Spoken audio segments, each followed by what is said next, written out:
Hello everyone. Hope you all are safe at home. This is Bina Pariyar, your mathematics teacher.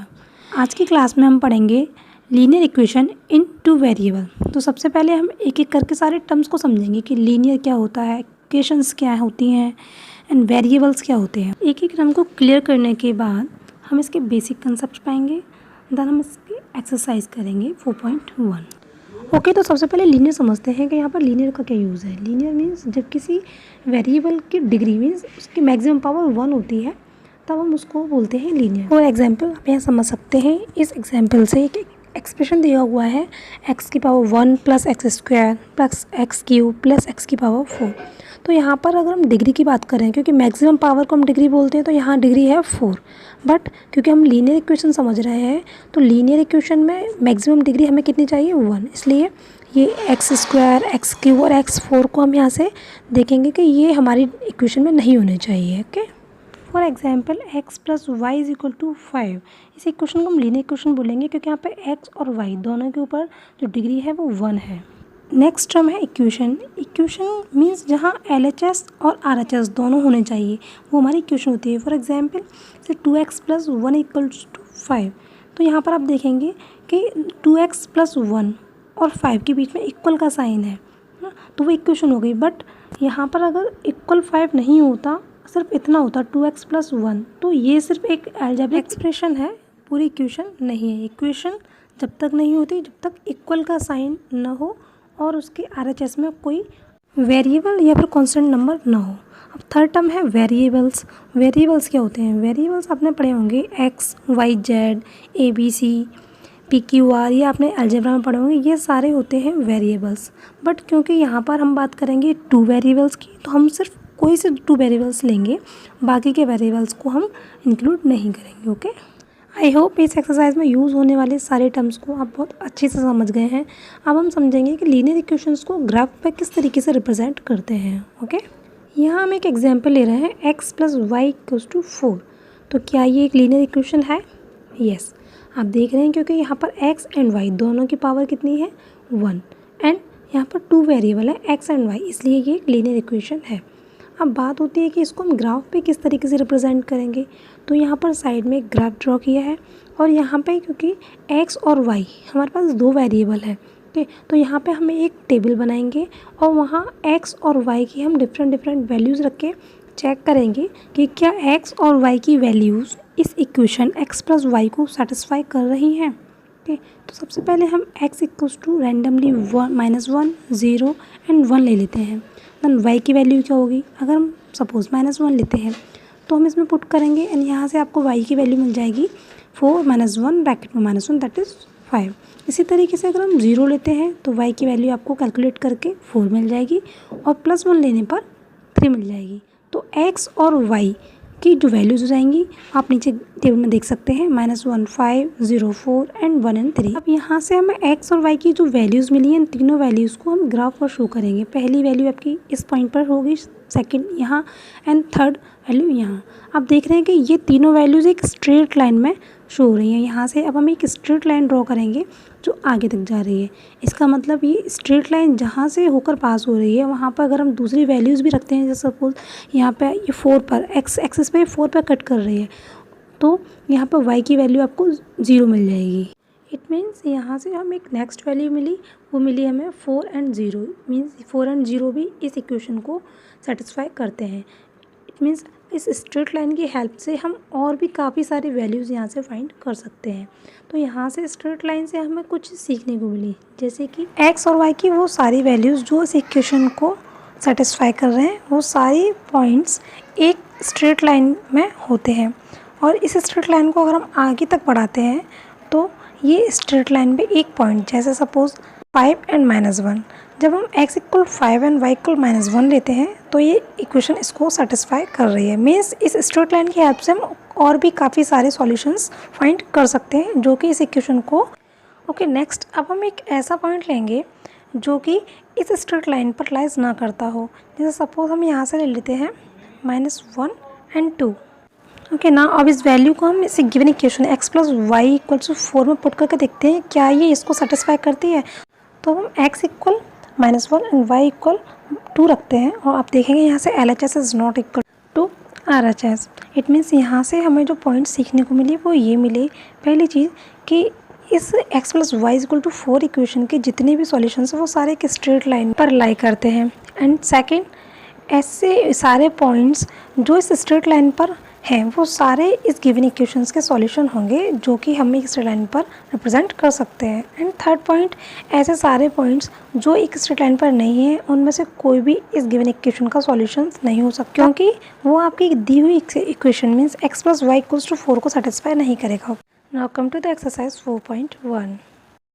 Here the fourth unit of class 9th linear equation in 2 variables।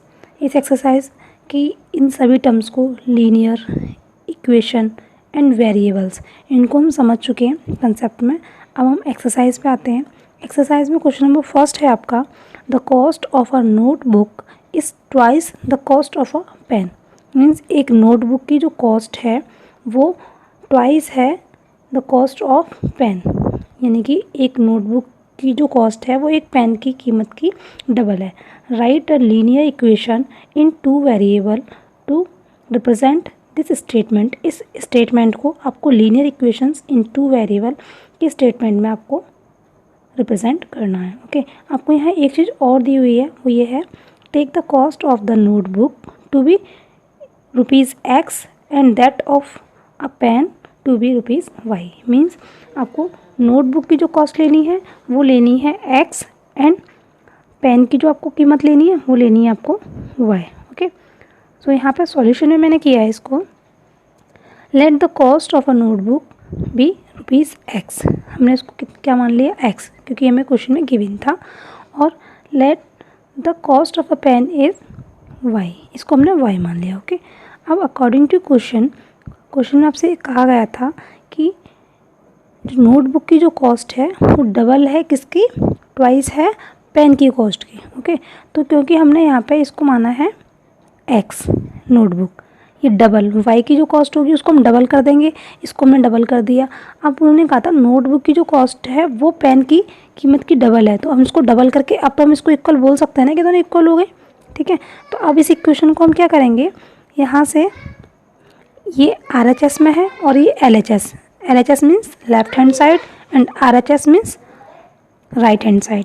अब right hand side से हम इस variable को इधर ले जाएंगे, क्योंकि ये एल्जेब्रिक वेरिएबल है, हम इस वेरिएबल को इधर लेके आएंगे और यहाँ इक्वल में रह जाएगा 0। यहाँ पर 2x प्लस के साइन के साथ में है, क्योंकि जब कोई साइन नहीं होता तो हम उसको कंसिडर करते हैं प्लस में। ओके, और यहाँ आके ये हो जाएगा नेगेटिव साइन में, क्योंकि जब हम साइड चेंज करते हैं LHS टू RHS या RHS टू LHS तो उनके जो साइंस होते हैं वो चेंज हो जाते हैं, जैसे प्लस माइनस में कन्वर्ट हो जाता है, माइनस प्लस में, एंड मल्टीप्लाई एंड डिवीज़न आपस में एक दूसरे में एक्सचेंज हो जाते हैं। ओके, तो हाँ, इस इक्वेशन को रिप्रेजेंट करना था आपको लीनियर इक्वेशन में। तो ये देखो लीनियर इक्वेशन की जो फॉर्म होती है वो क्या होती है, standard form AX + BY + C = 0। Okay, तो देखो C यहाँ पर कांस्टेंट टर्म कुछ है नहीं, तो हम इसको इस तरीके से लिख सकते हैं x - 2y = 0। तो ये आपकी जो फॉर्म बन गई, ये किसकी बन गई, ये आपकी बन गई लीनियर इक्वेशन की फॉर्म। ओके, अब आपका नेक्स्ट क्वेश्चन है, express the following linear equations in form AX + BY + C = 0 and indicate the values of A, B and C in each case. यहाँ पे आपको इक्वेशंस दी गई हैं, इन इक्वेशंस को हमें एक्सप्रेस करना है, इन इक्वेशंस को हमें लीनियर इक्वेशन की फॉर्म AX + BY + C = 0, और उसके बाद में हमें A, B और C की वैल्यूज़ भी हमें बतानी है। ओके, सो हमारे पास फर्स्ट है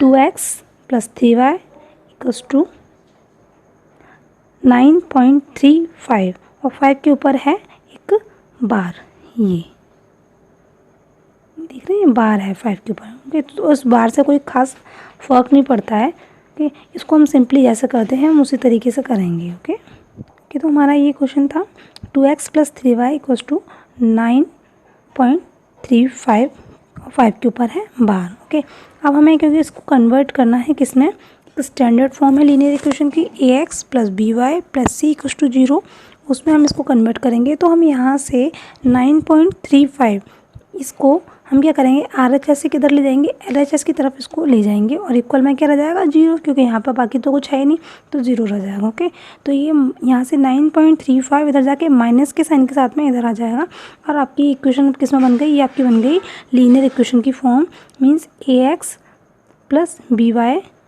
plus C equals to 0। Next हमें जो करना था, हमें A, B और C की वैल्यूज़ फाइंड करनी थी। ठीक है, तो A, B और C की वैल्यू फाइंड करने के लिए हम क्या करेंगे, जो हमारी इक्वेशन होती है AX plus BY plus C, इससे हम जो हमें गिवन इक्वेशन है हमारी उसको हम कंपेयर करेंगे। ओके, यानी कि 2x प्लस 3y माइनस 9.35 बार। ओके, तो मैंने इस इक्वेशन को इसके जस्ट नीचे इसीलिए लिखा है ताकि आप एक एक चीज़ को कंपेयर कर सकें। देखो ये जो हमारे वेरिएबल है ना, इनको हम इग्नोर करते हैं। अगर हम इनको इग्नोर कर देंगे ये, ठीक है, तो हमारे पास जो इसके अलावा देखो ए की जगह क्या लिखा है यहाँ पर 2, यहाँ B की जगह 3 और यहाँ पे C की जगह ये पूरा कांस्टेंट वैल्यू ये पूरी आ जाएगी। ओके, तो हमारे पास क्या मिला यहाँ से, A इक्वल्स टू हमें मिल गया 2, B equal to 3 and C equals to minus 9.35 बार। ओके, तो ये आपका आंसर हो गया। आपका नेक्स्ट क्वेश्चन है x इक्वल टू 3y। तो x इक्वल टू 3y के लिए अब हम सेम वही प्रोसेस करेंगे। यहाँ पे RHS हमें ये गिवन है तो हम इसको कहाँ ले जाएंगे, LHS में ले जाएंगे। ओके, तो यहाँ पे ये प्लस का 3y, यहाँ जाके ये हो जाएगा माइनस का 3y, इक्वल में रह गया 0। अब अगर हम इसको और कन्वर्ट करके और सिंपल वे में लिखें तो उसको हम इस तरीके से भी लिख सकते हैं x के साथ में, क्योंकि कोई यहाँ पर देखिए कॉन्स्टेंट टर्म नहीं है तो हम यहाँ पे क्या मान लेते हैं, हम 1 मान लेते हैं। ओके, तो ये हो गया 1x माइनस 3y और 0, क्योंकि C की भी हमें कोई कांस्टेंट वैल्यू कुछ दे नहीं रखी है तो हम प्लस में 0 कर देंगे इसमें, तो इस इक्वेशन में तो कोई फ़र्क नहीं पड़ेगा। बट ये है कि हाँ ये हमें इस स्टैंडर्ड फॉर्म में मिल जाएगी, यानी कि हम कंपेयर अगर करते हैं तो AX इक्वल टू हो जाएगा 1x और 3y इक्वल हो जाएगा BY के और C इक्वल हो जाएगा 0। ओके, तो ये हम इसको सिर्फ कंपेयर करने के लिए हम इसको इस फॉर्म में लिख सकते हैं। ओके, तो यहाँ से हमें जो A की वैल्यू मिली है वो क्या मिली है 1, B की -3 एंड C की 0। ओके, तो ये हमारा पहला क्वेश्चन था। तो ये इसके आंसर्स हो गए A, B और C की वैल्यूज़। ओके, अब नेक्स्ट जो है वो है 5 इक्वल टू 2x। तो यहाँ से आप देखिए 5 इक्वल टू 2x में ये RHS में गिवन है ना, अब RHS से आप इसको किधर लेके जाएंगे, LHS में लेके जाएंगे। तो यहाँ पर ये क्या है, प्लस का, इधर जाके कैसा हो जाएगा माइनस का, तो ये जाएगा माइनस का 2x। y का टर्म यहाँ पे कोई दे नहीं रखा है तो हम 0 के साथ में y को ले सकते हैं, क्योंकि आपको पता है 0 को में अगर y का मल्टीप्लाई करेंगे वैसे भी वो 0 ही हो जाएगा। ठीक है, तो हमने यहाँ पर इसको लिख दिया 0y एंड प्लस C यानी कि कांस्टेंट टर्म तो यहाँ पर गिवन है हमें 5। तो इस तरीके से हमने इस इक्वेशन को चेंज कर लिया इस फॉर्म में। अब यहाँ से देखिए A की वैल्यू कितनी आ रही है -2, B की 0 एंड C की 5। बस यही हमें बताना था। हमें इसको हमने इस इक्वेशन से कंपेयर कर लिया, देन यहाँ से वैल्यूज फाइंड कर ली A, B और C की। यहाँ पे ये बाय मिस्टेक मैंने इसको y लिख दिया है, यहाँ पे क्या आएगा B equal to 0। Okay, A, B और C ये 3 वैल्यू में फाइंड करनी थी, 3 हमने वैल्यू फाइंड कर दी। तो इस तरीके से आप इसके जो रिमेनिंग क्वेश्चन है आप उसको कर सकते हैं। Okay, see you soon in the next video, till then take care and be safe at home. Thank you.